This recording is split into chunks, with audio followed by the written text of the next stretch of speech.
Hey guys, welcome back to the channel. So today we're going to do a quick tip video, and it's going to be about your TPMS valve stems and using aluminum caps on them. So before we go ahead and begin, guys, if you guys haven't subscribed to the channel, hit the subscribe button down below. Definitely smash that like button because it helps the channel out. Let's go ahead and get into today's video. So we are looking at our wheel. Now, our vehicle is a Mitsubishi, but it doesn't really matter because this can happen on any vehicle. It's not specific to makes. But what happened is this vehicle was purchased a few months back. The owner really loves his vehicle. He decided to get these really nice looking custom valve stem caps. Now, this particular car does have a TPMS sensor for the tire pressure system right behind this tire where the stem is, and this one in particular uses a rubber stem. As you guys can see, it's more of the traditional style ones instead of using the all aluminum stem that you see on a lot of them. But either way, the customer went and got these valve caps, and he decided to make it a little bit unique, more tailored to his own.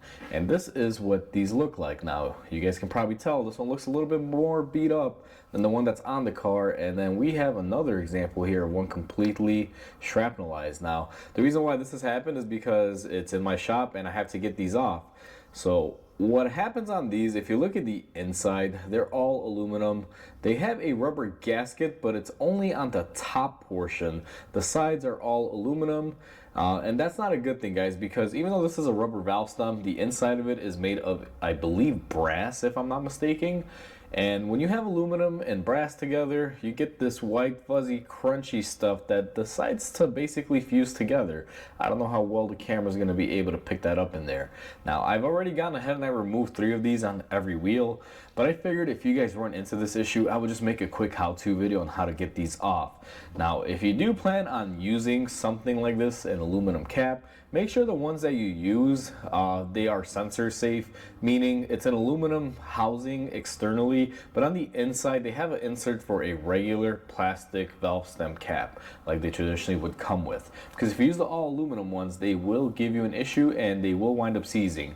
Now the exact issue on this one, if you guys can see here, they do not want to come off, and I'll just even show you. If you take your pliers and you're trying to spin them, I mean, it's just not gonna come off. Now I really don't want to break that stem. That's the whole point of this video.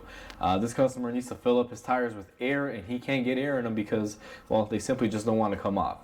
Now, depending on which stem you have, you want to be a little bit careful here, but either way, you still have to be careful because on the other end of this valve stem, there is a plastic sensor. Now, if you have an all aluminum stem, you got to work a little bit, I guess you can say quicker with the procedure that we're going to do. And if you have these rubber ones, you have to work even quicker than that.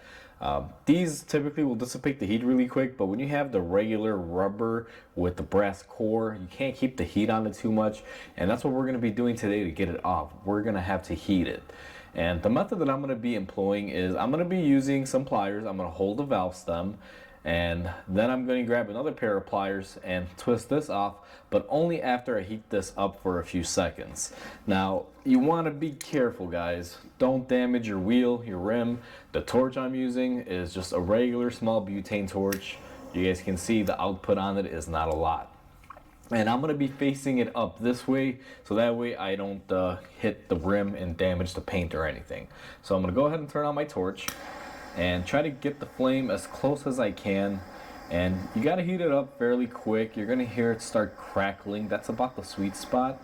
So we're going to go ahead and just let this thing heat up. And I'm going to move it around. Try to build up some heat in here. So I see a little bit of smoke coming out. I didn't really hear it pop or crackle, but it's okay either way. Now we're going to hold our valve stem in, and we should be able to spin this off. And look at that, guys. With a little bit of heat, look at how easy this comes off. Now it is a little hot, so I'm gonna try to grab it out of here. And all right, we got it off. Now this thing is burning, so it's like a hot potato from back in the day in grammar school. So I went ahead and set that on my lip. We're gonna let that cool down right there. You guys can see it's discolored, but now look at the valve stem. Look at it up close. Look at how it fuses together. you get this little white dust. You can see it's collecting all over the rim. That's aluminum oxide or aluminum corrosion.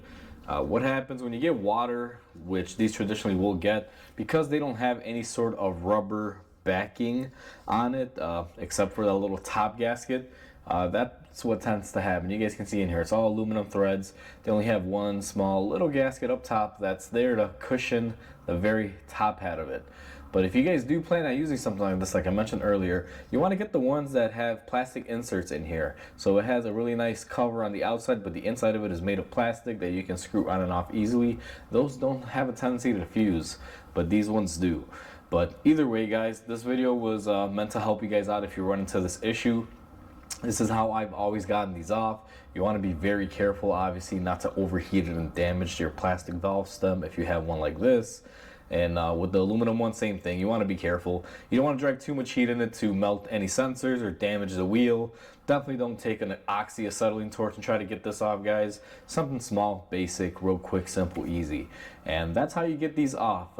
I know it may seem like a funny repair to you guys, but he went to a tire shop prior to coming to me, and they were telling him that he has to replace all 4 of his stems and sensors, and they were trying to charge this poor gentleman around $500 for everything. So, you know, go figure. It looks like a silly repair, but at the end of the day, 500 bucks, that's not a silly amount of money. That's a pretty good amount of money, guys. So that's how we fixed that issue. So hopefully you guys enjoyed this video. Alright guys, so that's how you get these off. And just to close this video off, because it doesn't really need any exit intro here, don't use all aluminum ones. That's all I can say. Use plastic ones or plastic lined aluminum. That's always the best way to do this. So hopefully you guys enjoyed this video. Please comment, like, and subscribe because it definitely helps the channel grow. Hope you guys have a wonderful day, and I'll catch you guys on the next video.